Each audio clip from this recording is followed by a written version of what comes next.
В Мирном прошел 11-й слет любителей бардовской и авторской песни «Музыкальная поляна». Слет проходил в районе поселка Заря, где любители живого исполнения под гитару собираются уже не первый год. На открытии мероприятия побывал наш коллега в Алмазном крае Григорий Ифтодий. Слет организовал клуб бардовской песни «Зеленая карета», в состав которого входят многие члены творческого коллектива ДК «Алмаз».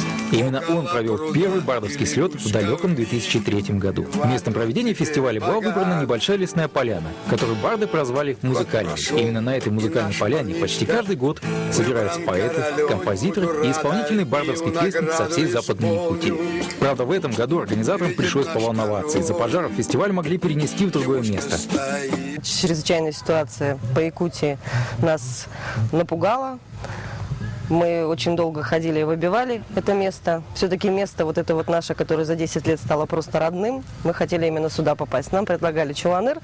В 2010 году мы ездили на Чуланыр, потому что нам разрешили здесь проводить слет, но мы очень хотели именно сюда попасть, поэтому пробили все стены и приехали сюда.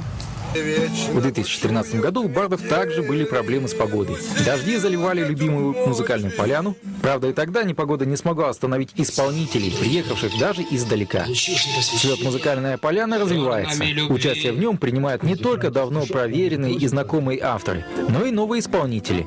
В этом году настоящими звездами слета стал семейный дуэт Алексея Демьяненко и Светланы Светличной.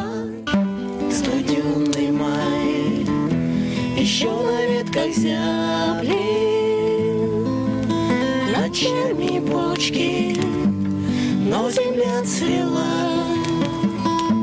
За исполнение песни про кораблики семейный дуэт получил гран-при слета, хотя сами исполнители на призы даже не рассчитывали, а играли скорее для себя. Как и 10 лет назад, барды съезжаются на музыкальную поляну, чтобы спеть свои песни и насладиться чужими. Как и 10 лет назад, барды съезжаются на музыкальную поляну, чтобы поделиться своим творчеством и внести посильный вклад в развитие бардов.